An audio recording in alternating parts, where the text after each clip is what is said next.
Okay, I'm back. I'm back. Sorry. Sometimes there's a call that cannot that I cannot ignore. So that happens. All right. I don't see. How come? Let me check. Okay. Okay. The sound should go to the system. Fine. All right. All right. Okay. Let's start. Um, okay. Thank you everyone for waiting. First off, my sincere apology for the hectic schedules that I got in the almost the whole month. Is too many things came on to me, especially like university work and others. Yeah, but yeah, I'm back. Let's continue the generative AI. Back then, we are at the topic of sequence generation. Right, last time we looked at how to use RNN and LSTM to encode representation onto the hidden state. And then from the hidden state, they can be translated into output. Right. So there are step-by-step way to performing that. This lecture, we will focus entirely on the transformer-based sequence generation, which underlie today AI revolution. We will look at the key aspects of transformer of self-attention that makes this thing work. Okay, so that after this, in implementation, whether you implement it yourself or you want to adapt the transformer combined with some other thing, you understand the foundation of transformer. How does it work in generative AI? Okay.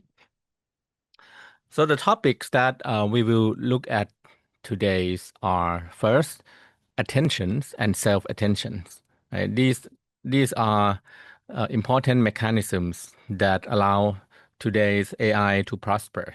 And then after that, we will look at the right hand side, the content of Transformer. This is from Attention is All You Need by Vaswani in 2017. The paper that changed the world. You can think about it that way.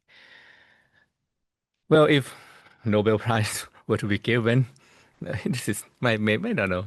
It was already given to Hinton, but this is the one. Yeah, this is the one. The transformer architecture, we'll talk about that. We'll look at the inside.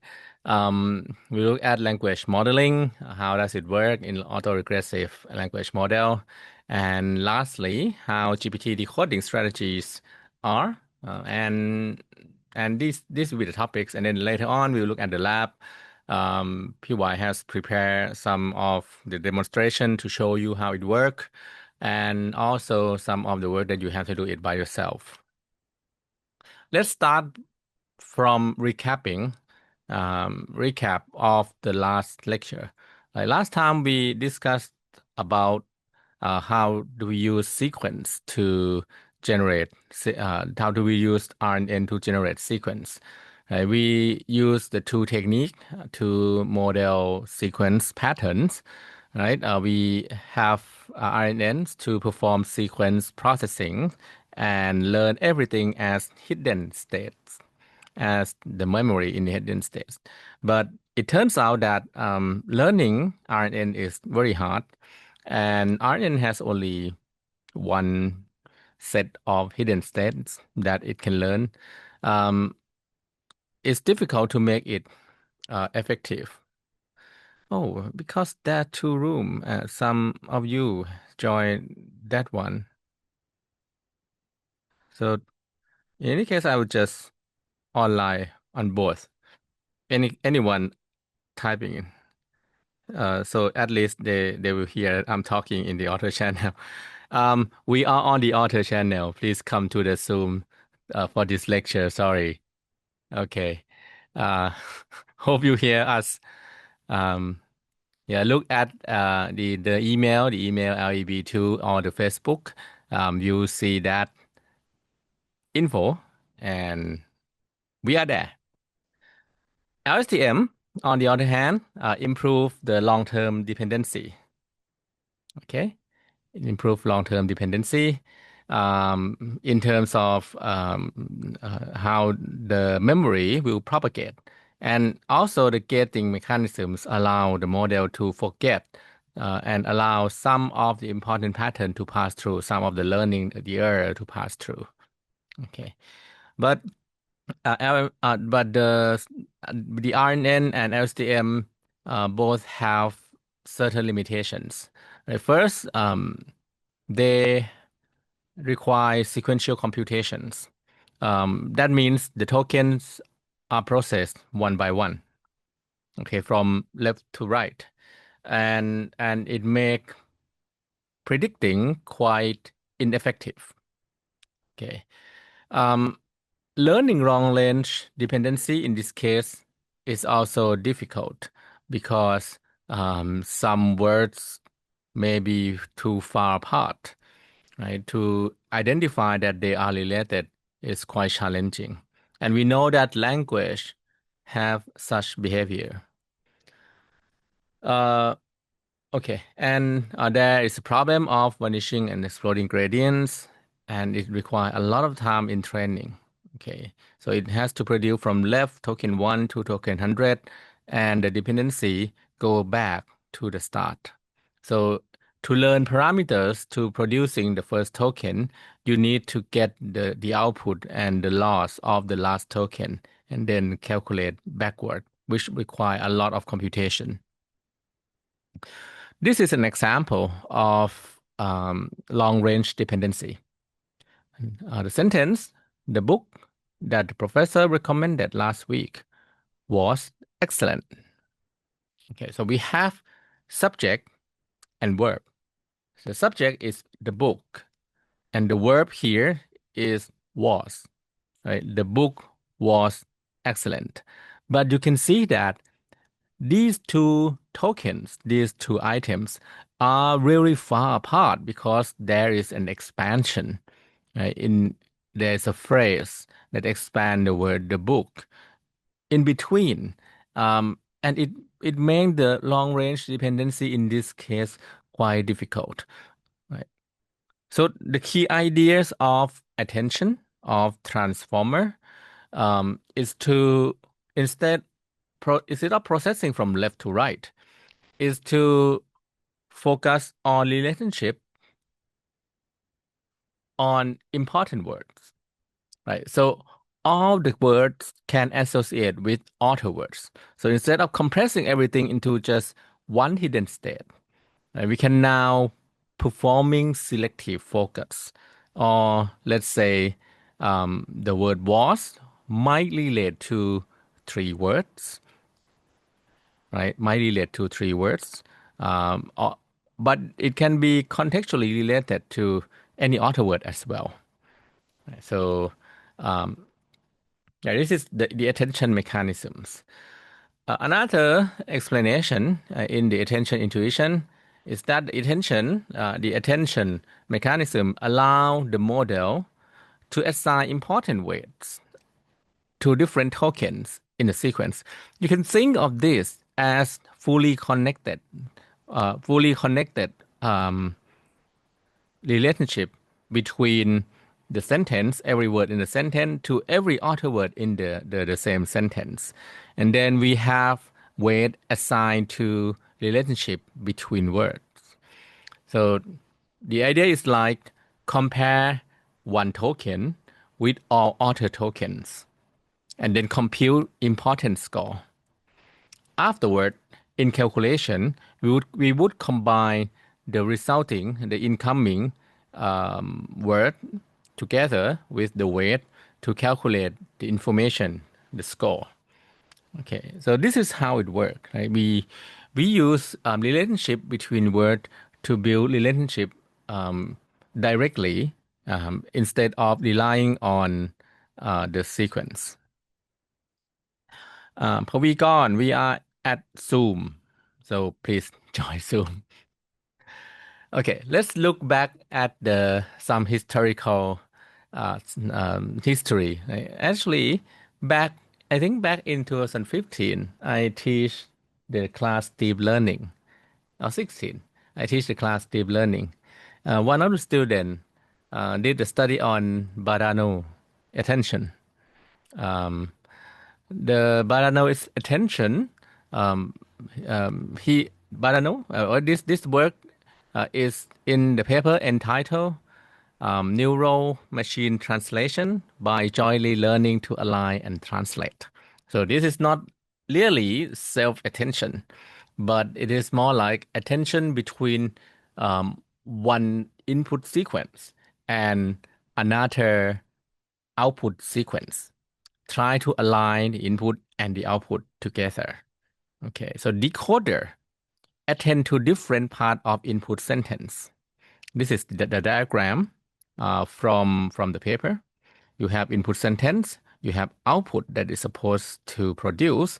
For each output, you have weight that is assigned as attention weight to weight of which tokens are important to produce the output. This is how it works, right? Um, and these also have link to each state that Y change. So it attend to every token as well of the output. In this paper is English to French translation. You can look at the original one here. So attention here would align word across language, align X across Y. Then 2017, right? Attention is all you need. The right hand side here. This paper and a link down here present actually it present the transformer, but the name is attention. Well, it present transformer. This transformer contains self-attention. It has parallel sequence processing inside here, and also the architecture is scalable, allowing today's computing machine to enhance prosper. Okay. Puvanat Krab, we are in the Zoom link. I think if you go to Facebook group, you see the link over there. Sorry about today. I will fix that next time. Okay. Just follow the link. Okay. And so yeah, that's transformer. The paper describe architecture, describe how you have input embedding combining with positional encoding, and and and there are also the concept of multi-head attention, feed forward and output. Right, we will look at each of these module afterward. Okay, one of the core component of transformer is attention. Right, there is this scale dot product attention. You have Q, K that multiply matrix multiplication for a vector, that's dot product, and then scale multiplied by mass for sequence dependency, and then pass through softmax, and then multiply with the value, right? Multiply in the dot product way with the value. That's why it's called a scale dot product. I will have equation afterward. And when you have a scale dot product attention in a multiple form, multiple head, right, multiple version, receiving data from the linear transformation of VK and Q, then concatenate later on for processing to treat as pattern processor. I also have slide explaining about this later on as well. At the end, we would have something like this. That you have, this is the self-attention at work. You have sentence. The sentence will be converted or represented as the embedding, right? Word embedding, token embeddings, a sequence of the embedding. This maybe you have 5, but well, the picture is like that. And from the embedding for self-attention, the self already indicate that we are talking about its own data. So this is separated into WK, WQ, and WV. And WK and WQ, both of these are multiplied to one another. Okay, they are multiplied to one another to represent key and queries. So what are they? Right. So actually there are explanation afterward, but in a way it represents the thing that you in this case we are talking about the relationship between patterns. Right? So how one relate to another. So key and queries here will represent something like correlation, contextual dependency, something that is similar or not. So and passing through softmax, then it will act as a gate, act as an enabler. Then you multiply this self-attention, like this is self-attention metrics, um, telling you that which relate to which. Then you multiply it with the values, then you get the final hidden state. Okay, so this is how it works. We look at mathematical formulation, theoretical explanation afterward, but this is how it calculates. Very straightforward. Mostly matrix multiplication. Key and queries are used for determining self-attention, determining correlation between token. Values represent the word token matrix value. And once multiplied with attention, you get something like which one are important, which one should be reduced, which one should be there, like that. So in the formal definition, in a way, you have Q to represent query, to represent what information that we want, and K, and you will see this pattern repeated after this. Right? In the architecture, in the full architecture, in author model as well. Key represent each tokens. Actually, in this case, Q and K are not different, as you can see, but there can be some case that they will be different if you look at the paper. Okay. For the value, this represents actual information. So by multiplying or dot product between Q and K, you get dependency. Multiplying dependency to value, you get which ones are important, which one are not as features to represent. Okay, so that's how attention work. Putting attention to the value that's supposed to represent data. Then each step, right? For each step, you have the process would be compare query with key Q and K to determine value to retrieve. Then compute attention score, use score to weight the value. Let me go back here. Compute the above here. You get the score. Use the score to weight the value. Then you get the output. Right? The output would be weighted combination of values. Now let's look at some mathematics. Right? We have Q and K perform similarity computation because when you multiply Q and K, multiplication is just dot product. Right? This is just a dot product. Right? When just like when we talk about cosine similarity, it is essentially a dot product divided by the size of the vector. Right? So this is also the dot product of Q and K. Um, oh, thank you. Yeah, yeah, thank you, Why. I think you're sharing this, right? Okay. Oh, yeah, I have the mobile phone uh turning on that to see whether there will be a lost soul entering MS Team or not. My bad, sorry. Come here. Okay, then after this normalization to get everything to unit value, then aggregate with weight with the value, then you get the output. For sure, this one still haven't shown you the aggregation yet, but at the end, you have to multiply the weight with the value as well, right, to get representation of the value. Oh, it's supposed to be suppose it has already been done because we are talking about each token. All right. And also some for each of that. So here is the process. Right, query, similarity, softmax, weighted sum, output. Okay, then come dot product attention, and then we will look at scale dot. So this is dot product. The score come from q dot k.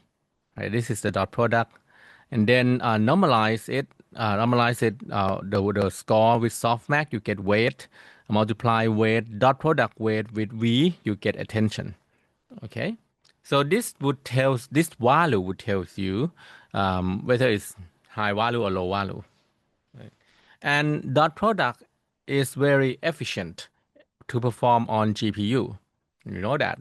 GPU is specialized matrix multiplication tools. So it's perform very fast. Now, that's dot product. In attention is all you need paper. The paper used scaled dot product attention. So what is the difference? The difference here is that you have this square root d. The square root d represent the key dimension number, depending on the number of dimensions. So this why a square root d? If you remember the statistic class, I would ask back why square root n in the C score. The idea is very similar, right? To scale based on the number of dimension, so that the dot product would not become too large, right? And soft max become, because without scaling you have the product become large, soft max become extremely peak, this one gradient become unstable. You want the value inside to be scaled according to the size of q, essentially the size of the dimension of k, right, and q when you multiply. Right. So that's how it works. um, oh sorry, dimension of k here. Right, so q and k need to have like dimension agree with one another to dot product, but k itself can be k can have the dimension as well. Right, it can have besides having shared dimension with q, it can have another dimension as the matrix. Right, and once multiply and pass through softmax, let me put back here again, then you get self-attention matrix. The self-attention matrix would look like this.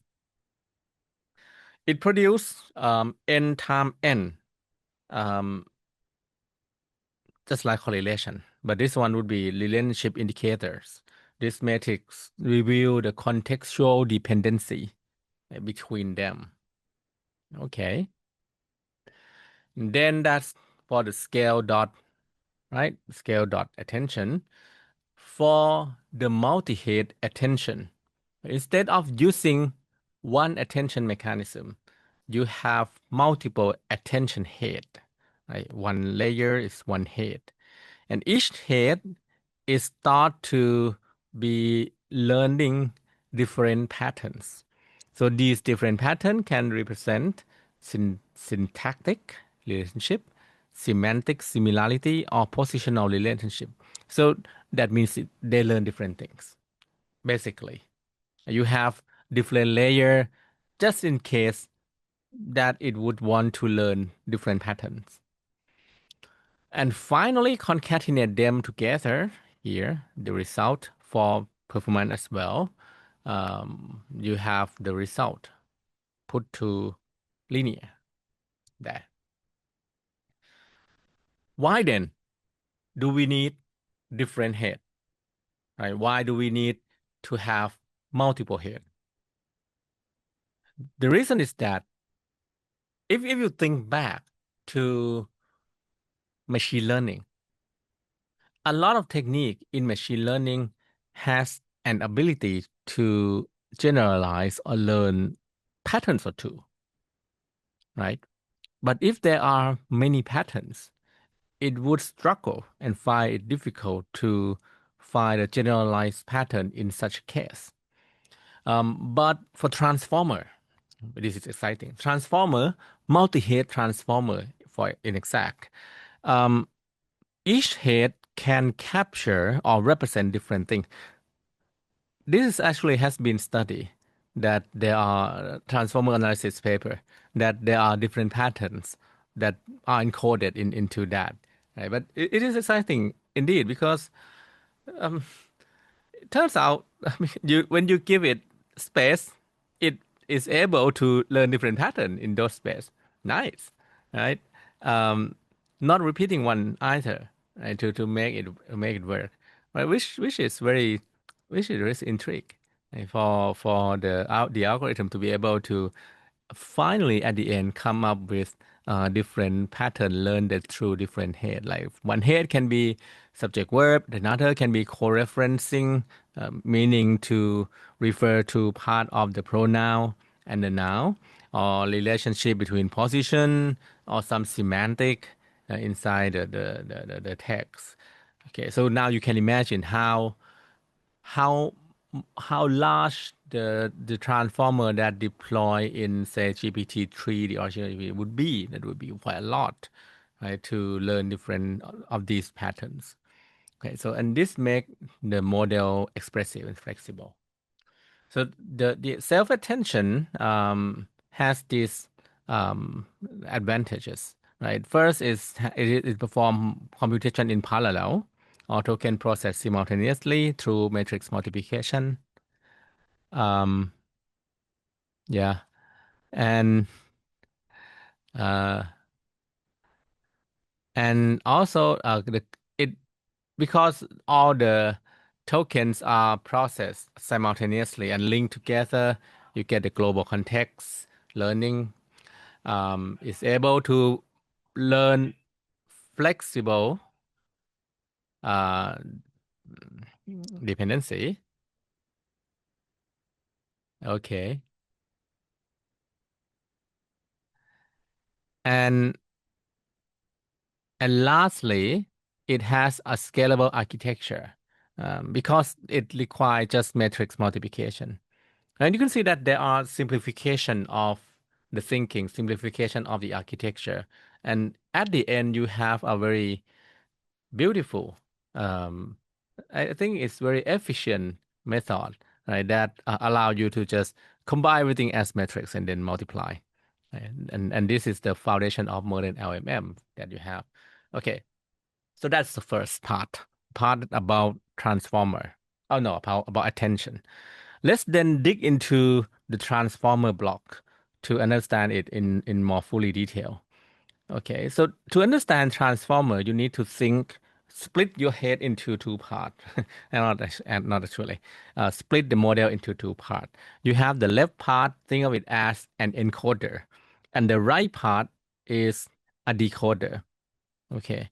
The job of encoder is to receive input and transform it, combine, drive the generation of the decoder, right, through multiple head attention. That receive some of these. Right? You can see this NX. Right? This in the original paper, they use six batch, right? Six layer of this part and six layer of this part as well, if I remember correctly, though. Okay, let's look at the component. You have input embedding, output embedding. You have positional encoding. We look at that.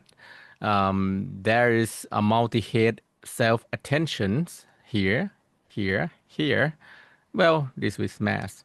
And you have feed-forward network up here. You have residual connection here, and here. And you have layer normalization up here. Okay. And stack everything. You get transformer. Well, it transform input to output because you can see this is shifted right. The output produced here can be used to trigger the generation of the next output. Let's look at each block, starting from encoder block. Encoder block consists of four items: multi-head self-attention, add normalization, feed-forward network, and add layer normalization as well. So mathematically, this block is represented by C, layer norm, x plus attention x, and output equal layer norm of C plus FFN fully connected of C. Okay, stacking encoder block would make the model more capable in token processing. These are encoders, so it remember the feature, how the feature works for that. The decoder blocks work in an auto-regressive way, and this is one of the, I think, one of the criticism that Lan Yikan criticized the early LM model, that is merely an auto-regressive machine, because it used the current text to generate the next text, and then repeat it repetitively.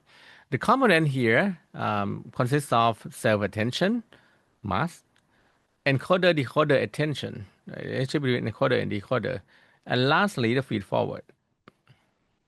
The purpose here is to just generate what should be the next token, right? One token at a time, and then put it in as input, and then do it again. Okay. Now let's look at each model. Then at the end, we will jump to the experiment. Transformer decoder, right? Okay. Let's look at each model. From this one, you can see the mass self-attention. How does it work? It's essentially just the attention, the normal attention, but you mask some of the probable future tokens. The model must not see future word. So that means the word now can only attend to things that happened in the past. Okay. For example, I love machine learning. When predicting machine, the model can only see I love. Okay, to predict what should be the next token. Okay, next component is a positional encoding. To make, because the downside, one of the downside of transformer is that it doesn't have position. If it's not have position, then we are in trouble. Okay, we need to have some way to encode position into the sequence. Why we are in trouble? Because we won't know the location of the token. We cannot tell which one is closer to which one is far apart. Okay, so the problem is that there's no built-in in the attention in the transformer. There's no built-in of sequence in there at all. So how does the researcher solve this? To just add in token embedding. You have input as embedding plus positional encoding. Then use it in training with transformer. How does it look like for positional encoding?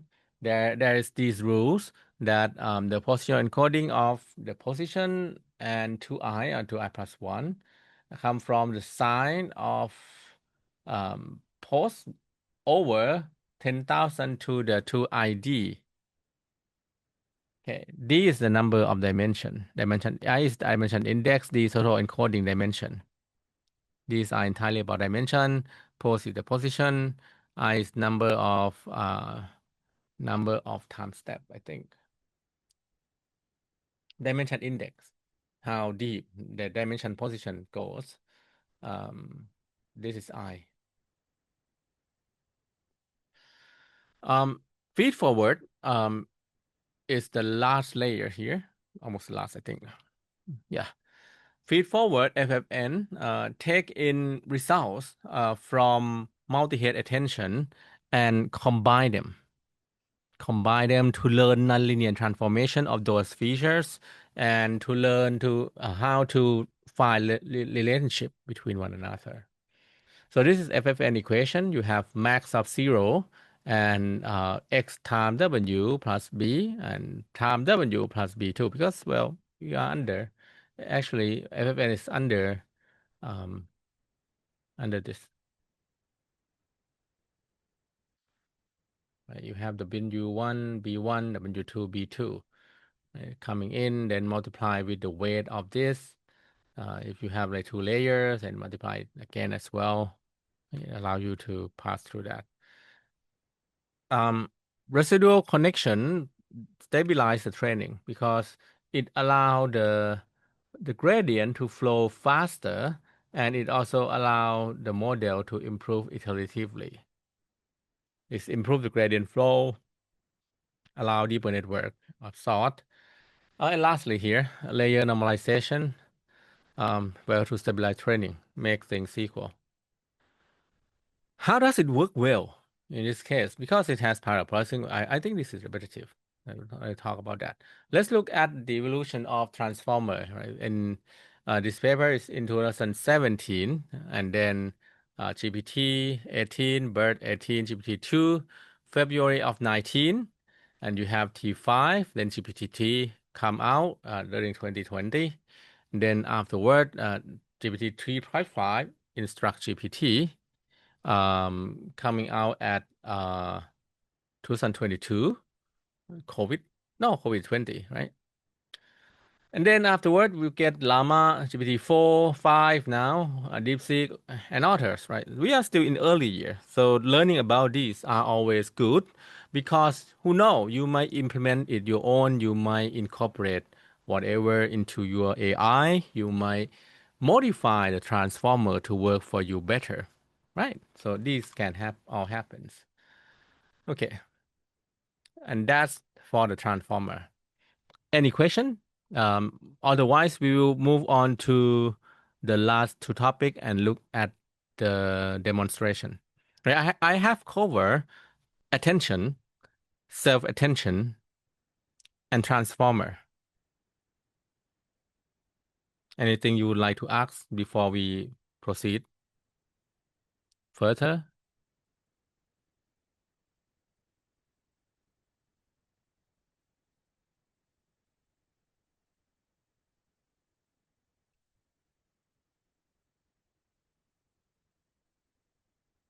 All right, then let's look at the language model. Right? So transformer is not language model, mind you. Language model is language model. Um, General language model, or in this case, the large language model, will be a model that you have sequence, it predict next token. So probabilistically, it is P of xt given xt x1 to xt minus 1. So it represents the language. So it's like this. This guy is, and then what should be the next word? Well, blue, bright, clear might get high probability. Well, and hungry and easy might get, well, low values, right? This guy is easy. What does that mean? This guy is hungry. What? Right. So um, it represents the chance that you encounter that word. It doesn't care about meaning at all. Well, in a newer version, a little bit, but no, not at all, usually. It's just trying to, the model itself, the idea is to just predict based on the pattern. But the reason I say that it, not really, because if the model can capture relationships, quite a lot of relationships, then you can claim that the language model works just like human, just like language model, right? Just like the computational version of language model works just like human. Okay. Then the concept of autoregressive modeling is the model that generates tokens sequentially. Starting from prompt, you have prompt, and then from prompt, it will generate token one, then token two, then token three, and so on and so forth, right? Until the end, and the end encounter. And the end can come from maximum number of token, the stop token, what else? I don't remember. Let's look at that.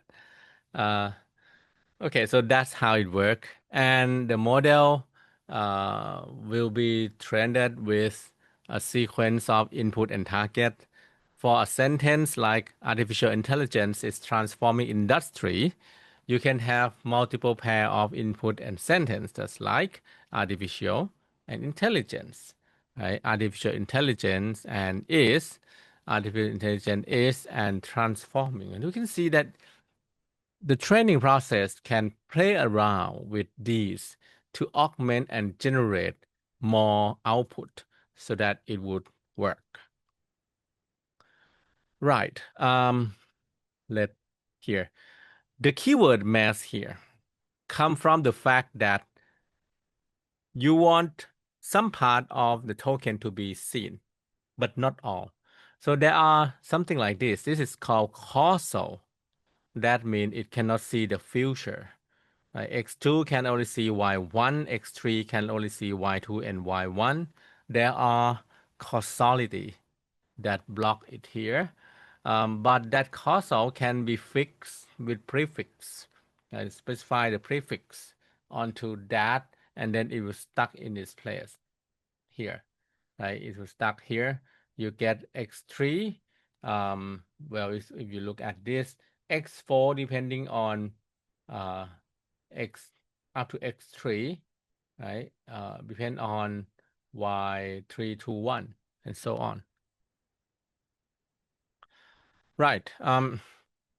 Without mentioning loss function, this is not the AI class. In AI class, you need to look at loss function on how it works.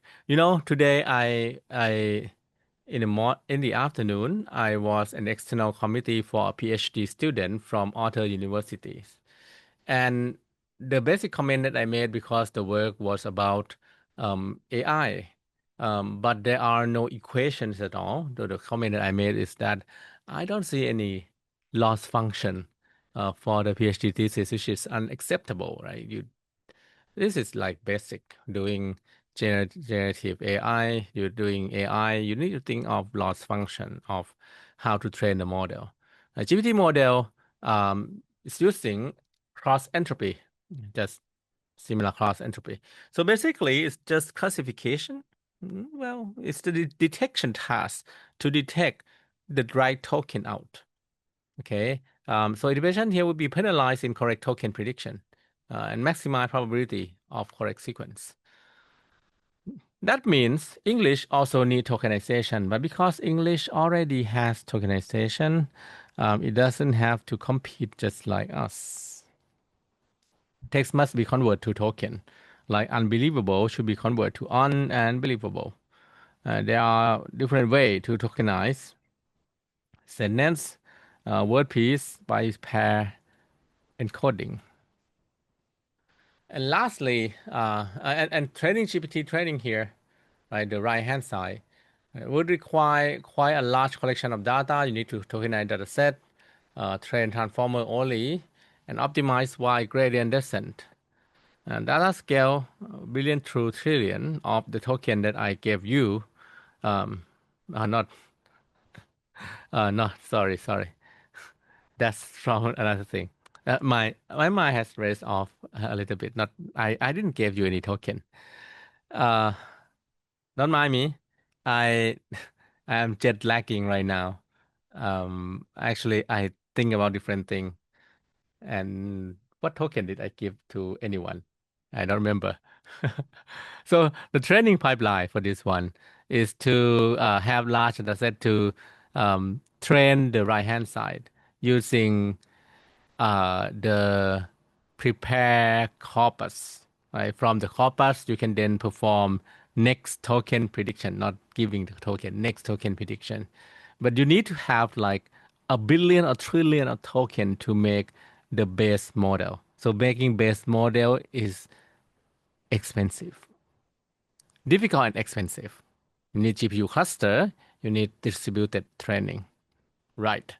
But you can always adapt the weight using fine tuning. We'll talk about that next time, and also try some fine tuning as well. Okay, that's pipeline for training. Then in generating the output,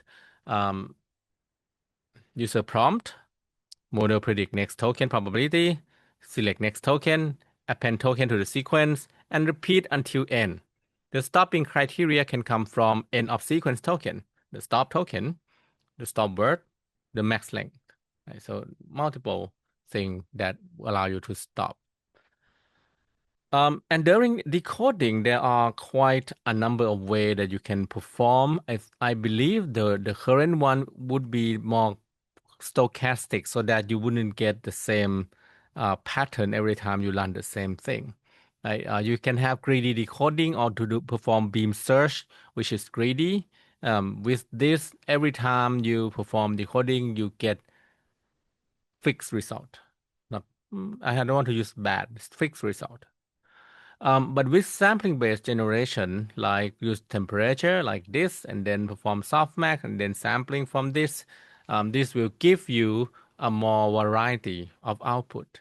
Right? That's applied for top K sampling as well. It's just similar to the above, but just restrict the list to top K, and also top P is just to restricting the list to top P in probability, in number of tokens, top tokens.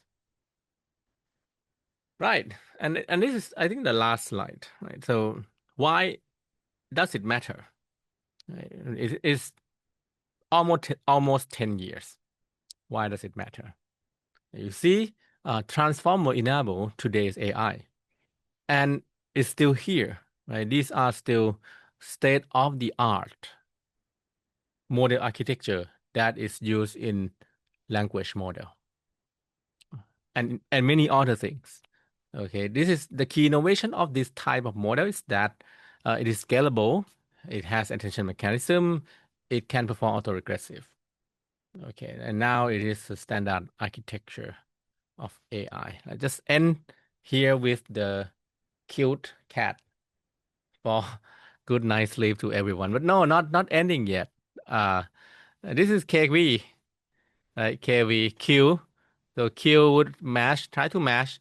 Okay, Q with this vector multiply. Okay, this one have the highest value. Then compute attention weight, Q in weight, and then you get aggregation and then context output here. Right. All nice and well. Let's look at the example. Why, Krab, could you share the demo on building language model using transformer and Yeah, yeah, what they do? sure. Yeah. Okay. So let me share my screen. Oh, it has to.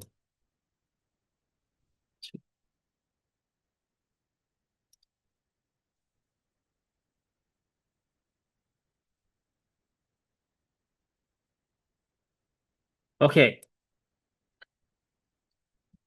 So, for the welcome to the demonstration section. So this demo is to demonstrate you on how you can build the transformer type model from not really the ground up, uh, but instead of using like pre-trained model, you can just define the layers by yourself and then do some like tweak something. If you Afterwards. So this notebook is actually from the PyTorch implementation of the Attention is All You Need by Jay Gala. You can follow the link here to get the original Python notebook. Oh, I forgot to tell you something. I already upload this notebook to the Lab 6 Transformers model. You can download it from here. Today we have two files. First one is this notebook. Attention is all you need, updated version. And the other one is the lab that we will talk about later. So the original notebook by Jay Gala is in 2021. They used the library that is already deprecated called the Torch text. So I updated the notebook to use more modern tools like using the transformers to do the tokenization, etc. So let's take a look at these examples. So in this notebook, what we're gonna do is to create a sequence to sequence model to translate from the English to Spanish. Uh, the example that they give you is from English to German, but that's the idea is similar. So we want to create a model that can take in the input as a sequence of character. which is in English, and then output the sequence of characters in Spanish. Right. So alignment in a way. Yes. Okay, so let's take a look at how we can create that kind of model.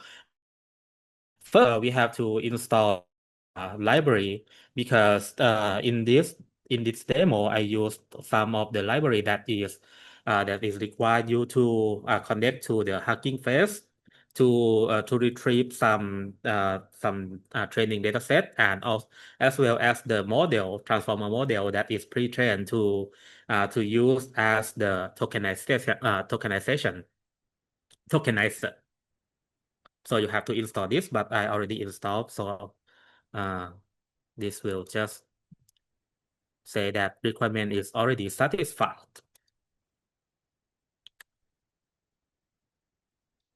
Okay, so now let's take a look at our dataset first. So the dataset is called the Helsinki NLP's Opus 100. This is actually the dataset that is English-centric, but has a translation in multiple languages. So you can follow this link to get more information about this dataset. So they have many pairs of translation from like English to German, English to Spanish, English to Japanese, English to French. They have a lot of language pairs that you can like choose to implement your machine translation model. But for this one, we will use the English to Spanish translation. Okay, so we will use the pandas to read the dataset from the Hugging Face.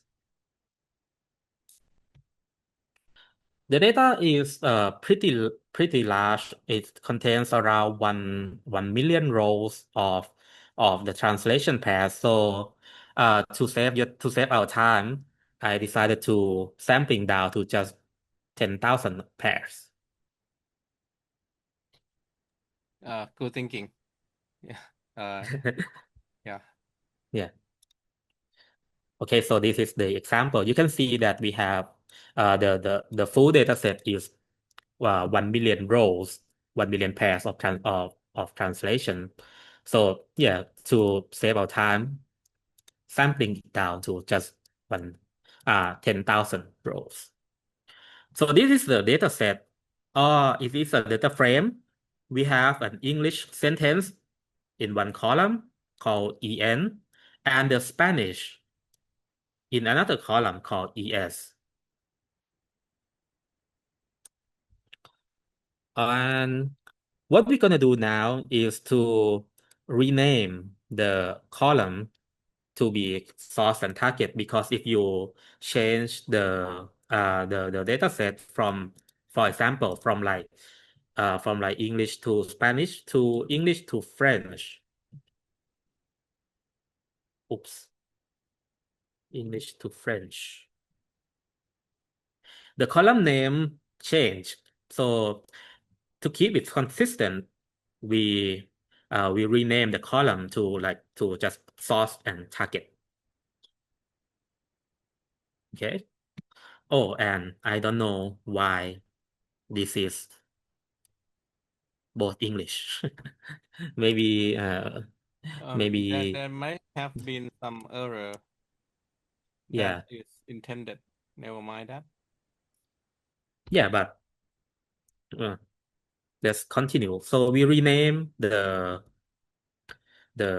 column to just source and target. And for the next part, we will have to create our training, validation, and test set that we will use later. We will use train set to train the model, validation set to do the cross validation, and then the test set to verify the model at the end.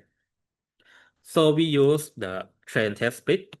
So I'm gonna go through this real quick because this is just a standard step in machine learning.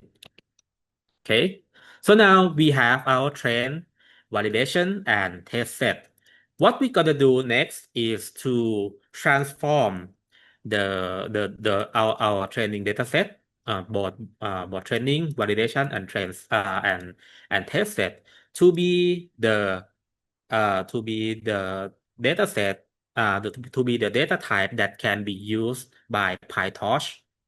So we use the dataset model to transform from the pandas data frame to be the dataset that PyTorch can use. Okay, so this cell is just the adjustment of the plot style. So I'm gonna uh, go through that real quick. So this one is just setting the seed for reproducibility. And because this one have a CUDA, have a GPU, so I will use CUDA. And for the next part, Is reproducible. uh, reproducible. Yeah. Reproducibility. Yeah. Okay. And for the next part is like Ajahn Yai said that we have to the input sequence needs to be tokenized. Like for example, you can pass the whole sentence into the model. It has to be in tokens, a sequence of tokens. So in this one, I use the tokenizer from the pre-trained model called the BERT-based multilingual case. This one. And I define the tokenized function to take in the uh, the the input and then tokenize. Uh, I think I need to show you this before I move on. Train data or train DF. So our data set has two columns, right? Source and target. When we pass our data set through to the model, it will be passed together as a pair.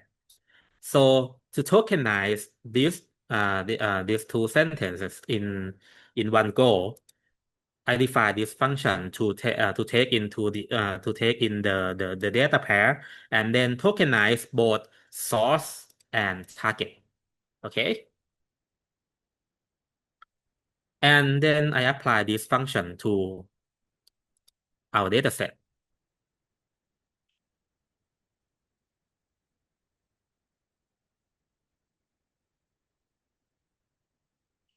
Oh, right. I forgot to change my data set back to Spanish. And now and now it's doing all the 1 million rows. And let's stop here and change the data set. Yes. Okay.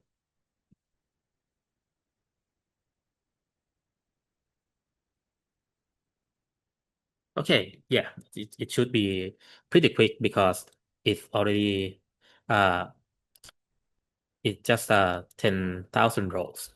So right now we have our data set that has been tokenized. Now we have to remove the columns that is still just a string. So our data set, the train data set here. Right now we have uh the source, the target, which is the original columns that we created from the pandas data frame, and then now we have the input and the labels that is generated from the tokenizer function.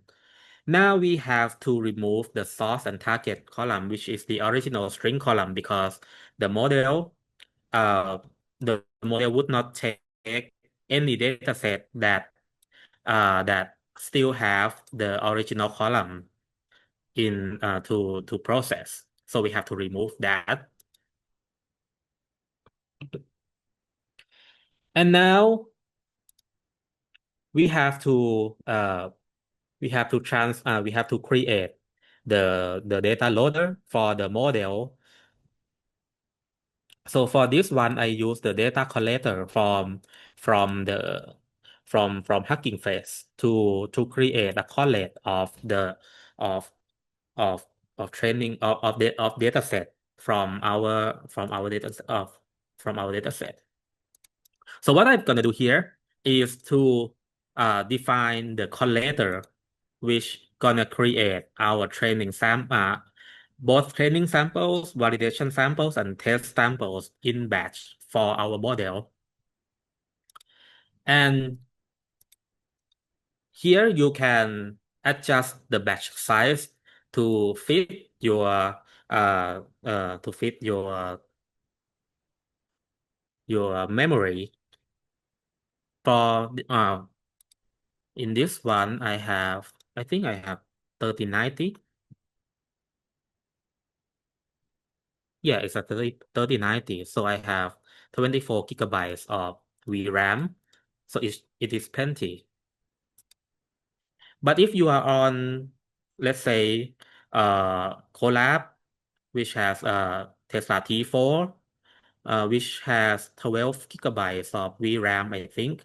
Or if you are on just CPU, you can reduce the batch size here to accommodate for to make it fit the memory that you have. So I choose 50. And now we have to specify the token index of some special tokens that is generated by the tokenizer.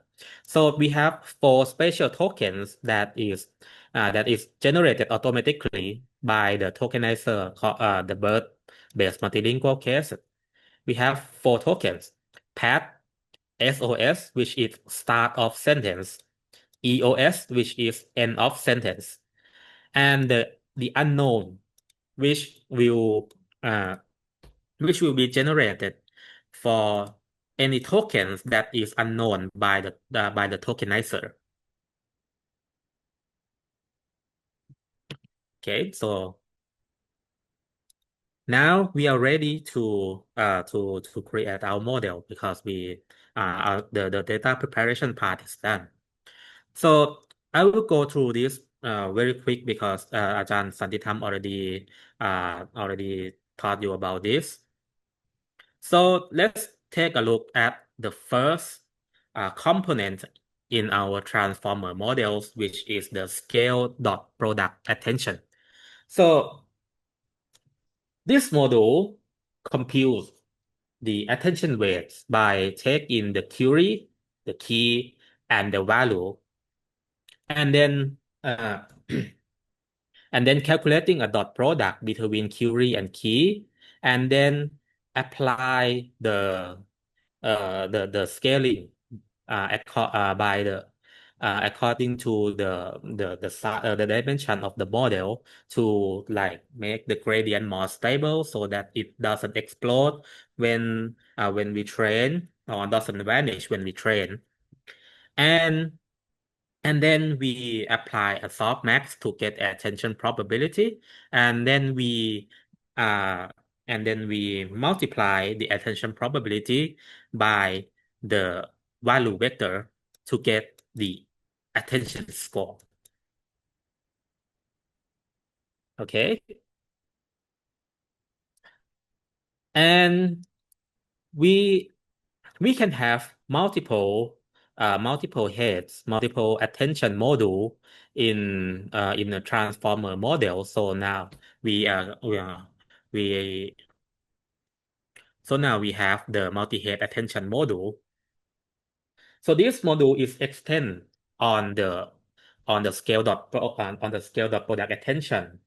So this one projects the input queries and keys and values in parallel according to how many attention heads you specify during the model creation.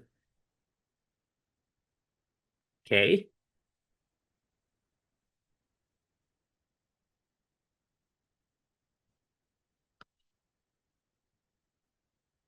And for the next one is the feed, it is just the feed forward module. And the next important module is the positional encoding module. อาจารย์สันติธรรม just just taught you that we need to have uh, some way to tell the order of the token in the sequence, because now we don't have any recurrence module, we don't have any convolution modules, so we need to find a way to tell the model that this token comes before these tokens. So what we gonna do is to use this positional encoding module to encode those position information of each token.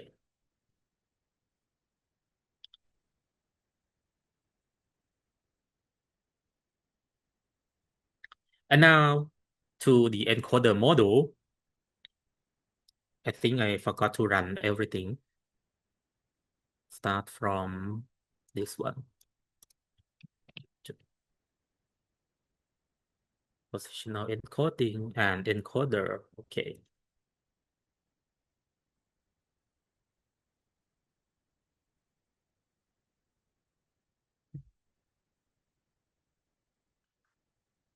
So this one is the encoder layer in our transformer model.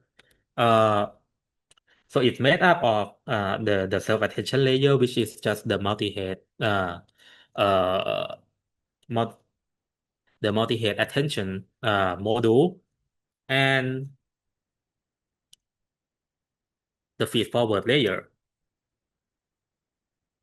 So what this do is that it encodes the information that is taken in by the model and then passed to the other components. So this is the encoder. You can have multiple encoders in the model though. And the decoder, so is quite similar to the encoder that is contained that is made up of the multi-head attention layer and the feed-forward layer. The decoder is try to like reconstruct the information that is encoded by the by the encoder.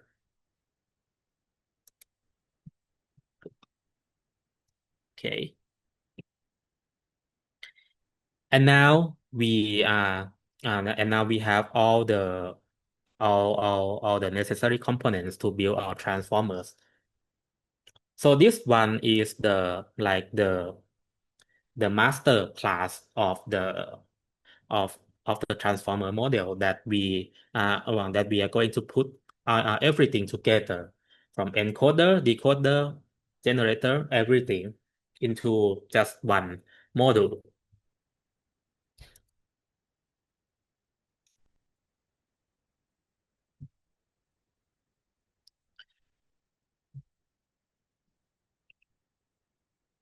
Oh, I think actually I should put this one before the transformer, but anyway, because it is a class, so it doesn't really matter.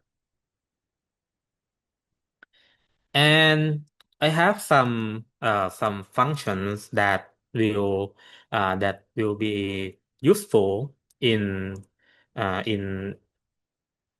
like summarize pin out the information of the model, or to translate the sentence that uh, take in the input sentence, and then use the trained model to generate the translated sentence. Okay, so and this one is just the optimizer. So let's train our model. I define our training function here. And the module to evaluate the performance of the model here. So to evaluate the performance of the model, I use two evaluation metric. One is called the BLEU, the blue metric, which is the metric that measures the performance of the model in understanding the translation between two languages. And the other one is just the perplexity, which is just the loss or the the total loss over the the uh, the number of time the number of steps. Okay. So okay, let's uh, define some hyperparameters. You can actually increase or decrease the size of the hidden size, the size of the hidden layers, the number of layers, the number of head, number of fully connected layers to like accommodate for your machine. Okay, so now we define the encoder, decoder, and generator, and then let's print out the summary of the model.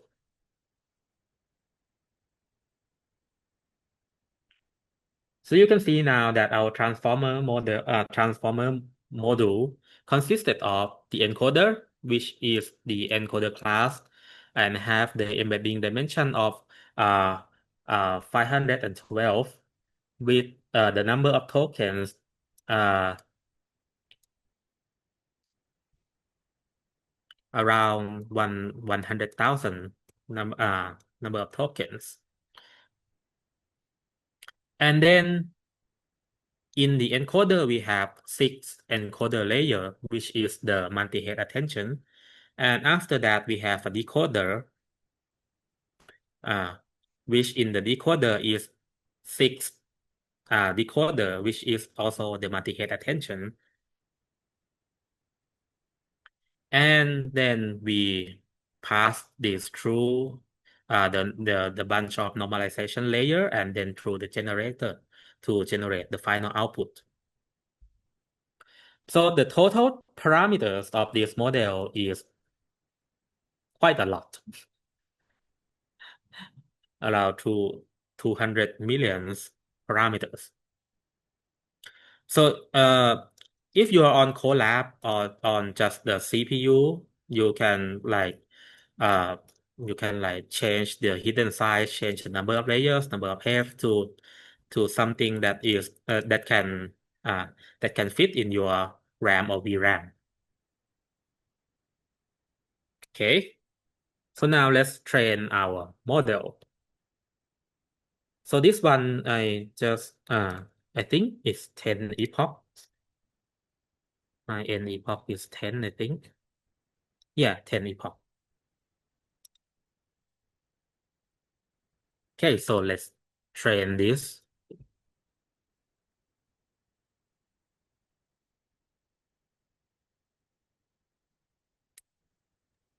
The thing to focus on the training would be the loss value that you can see it reduce. And we'll see the loss reduced across the epoch as well.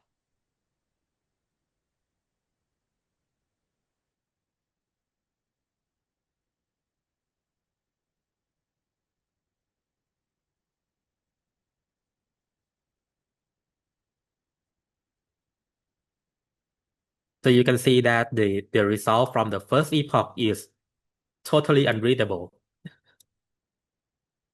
It's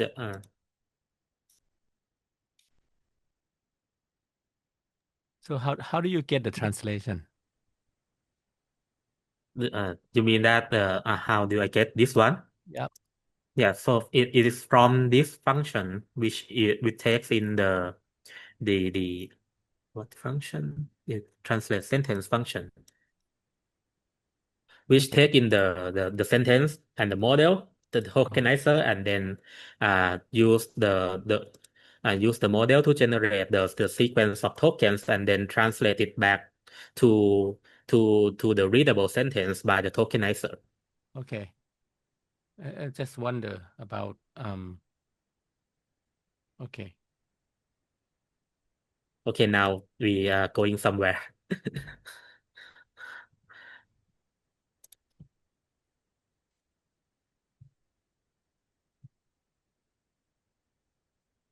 Oh, this is just unfair, though.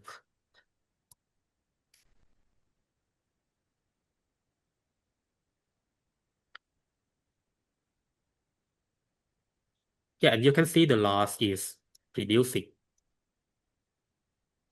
but the translation is still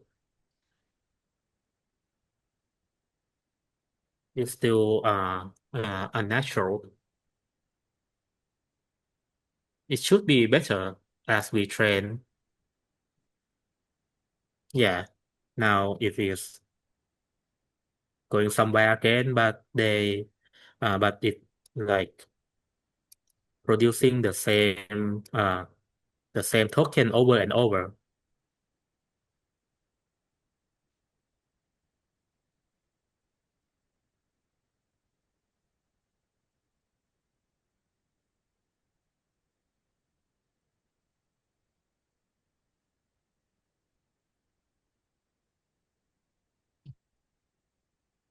And if you look at the blue score, you can see that it improved.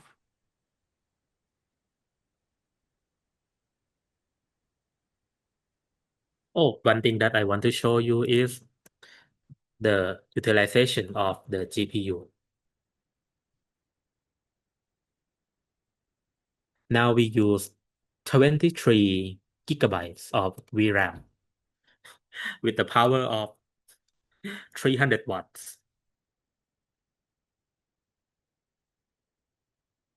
LM consume lots of computation for sure. It actually consumes more than when we perform uh when we do the GAN, because in order to capture language variation, you need quite a lot of data to do so. Yeah, so you can see why the big AI company is hungry for more and more computing power.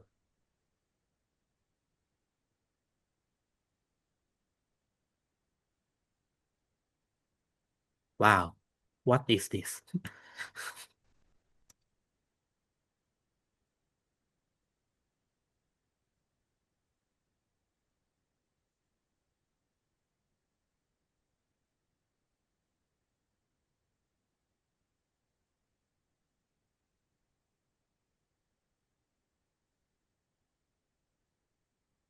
But this type of model typically needs a lot of epoch to converge. So 10 epoch, we might not have a model that is usable, but it should getting somewhere. Yeah, it start to make sense now. Maybe. Maybe you can put the target or put the you mean, but you already have translation compared to the target. Yes. It doesn't look really close to one another, although you have erased somehow. Yeah, which means you, I think.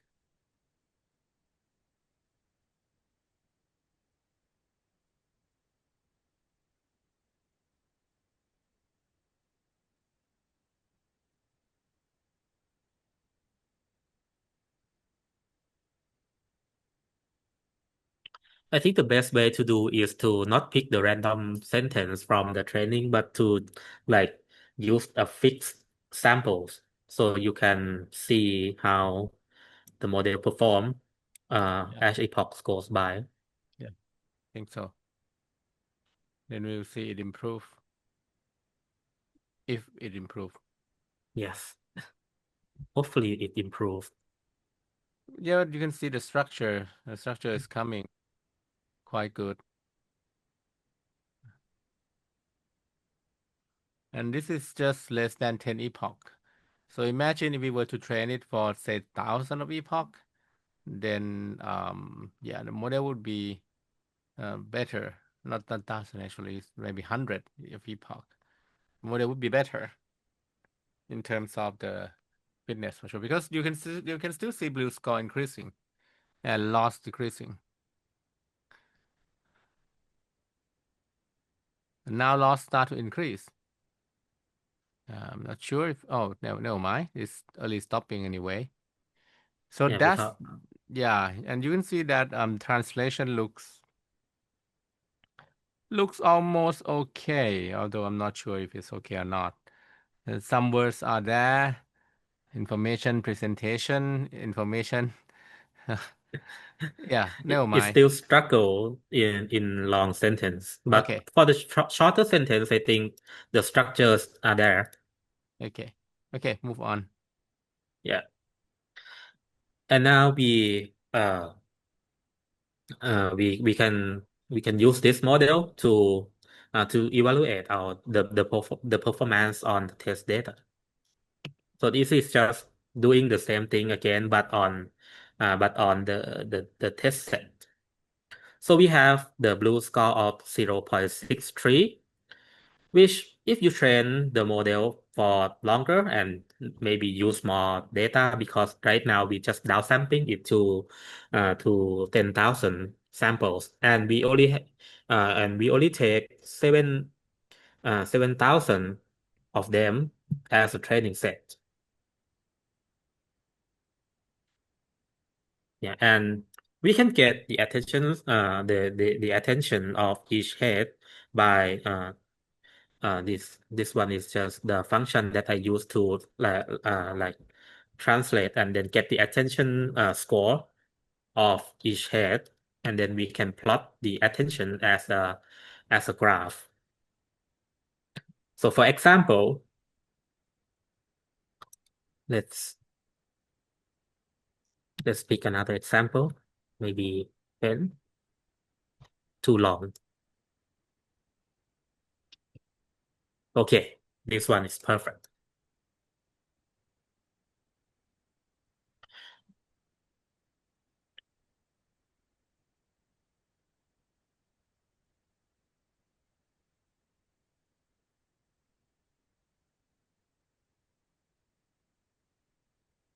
All right. So here is show you different attention patterns. Okay, on different head, and different head have different attention layer. What you see is the relationship between uh, English and Spanish. Um, so for the first head, you can see that the link from say CLS with mean and some high value of the you and other words and also other. So it means different head capture different patterns, and then you can see it through the attention map here. Okay, go on. Yeah, that's it. All right. Okay. Yeah. So that's the demonstration for transformer based sequence generation. Okay. Um, Why up? Do you have Yeah. something more? Oh, we have lab instruction Yep. next. Let me scale it back. And for the lab, so I want you to do something similar to the demonstration that I showed to you. It is also a sequence to sequence problem, but it is different in nature. Now we are going to create a text summarization model. So I want you to use this dataset called CNN and Daily Mail to train the transformer model to be able to perform the text summarization tasks. So you can check out the data source here. And I want you to provide a description of your design, such like data processing, architecture, uh, metrics, etc. Especially metrics, because Right now, we are doing different kind of problems. So for the demo, it is the translation. For the lab, it is text summarization. So you're gonna need a different performance evaluation metric in comparison to the blue score that we use in translation tasks. So you need another metric for this one. So yeah, have fun. All right. Okay. Yeah. This lecture is quite a lengthy one, with the details, right? In both mathematics and also coding. I hope you get quite a lot from both aspects of transformer, and try it out. I think changing the task will help you learn to generalize the knowledge. Right? So it's not just about generating sequence. Now you are generating sequence for summarizing, generating the summary of that. Right? It will be fun. Okay. Um, any question? Please type or turn on microphone to ask. Can you hear me? Yes. Yes. Do you have a tip for training? Like, I noticed that when we doing a big model like this, when you're training, when you see the model is predict something again and again, how do you know that this result is just underfitting, not the model collapse? Do you get my question? Yeah. Yeah, how do we know Um, that it it just usually, underfitting? okay. Usually to be classified as model collapse, the model has to first form a certain patterns. So let's say if you were to plot the distribution of word frequency, and then you see the coalescing of the word group frequency together as group, and then model collapse in that case would be the case that it loses variabilities, and then focus on the just on the mode only. So that can happen. If you ask how do you track whether this is model collapse or whether it is the underfitting, I think the key would be depending looking at the variabilities, right? Because the model need to, with a large set of data, the model will have to have to capture this variability, and the collapse may occur. And one way that I look at it would be the change in the distribution. However, with the underfitting here, it's hardly any different.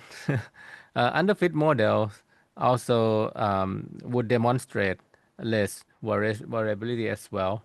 So the thing that we can do is to keep training and see that it converge, and collapse will come after, right? If you train a lot and then it fail to capture variability it's supposed to capture, that's the collapse there. Hope that answer. We are working on the measurement. Another of my PhD student is working on that collapse measurement, especially when using with the regenerated data set. But great question.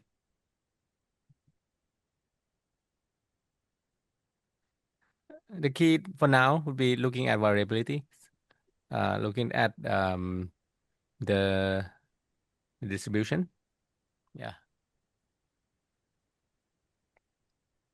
Okay.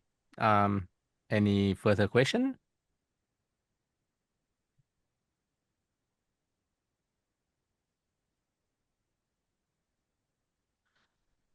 Okay, hope you get some idea. This might give you some more idea to do your project.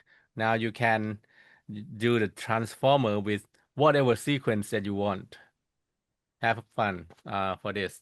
And see you again next time. Let me ask the third year first though.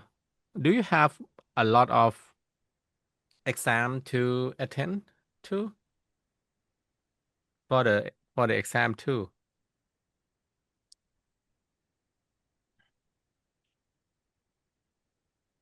So how many exams that you have to take for the third year? 3, right? Will you be okay if we were to still have the class next week at night? Ryan is okay. How about the others? Are you okay? Yes, right. Okay. Thank you. And yeah, hopefully next time we will move to the the team. Right? We already have the team in syllabus as well. Yeah, gonna do that. So let's meet next time as well, online. Hope, but if was in on site, but was not in, energy crisis still there. Shouldn't be that long though. Okay. So because I know that I kind of have had the quite hectic months in the past month, so I have to catch up a bit. See you again. Then it means next week we are still meeting with one another. And the next week will be on fine tuning. Right. Thank you for joining. Okay. Okay, another question. What extent of the pre-trained model allow to be utilized in lab as they have quite a lot of summarization tasks trained? Why? Do you want to respond? Yeah, I think you can use the pre-trained model to do the data preparation uh steps. But for the summarization model, I want you to train it from the ground up. So just like the demo, I use the pre-trained model to do the data processing. But for the actual translation, I train using my own design. So just like that. Okay, so hope that answer. And also next time we will look at the fine tuning as well, and the extension of the pre-trained model as you said there, because there are quite a lot out there to be used. All right. Great. Thank you for joining. See you again next week. Thank you everyone. Have a good exam next week as well. Oh, we will be on the first day anyway. So yeah, hope you can do it on the first day and see me at night. Right. Okay. Bye for today. See you again next time.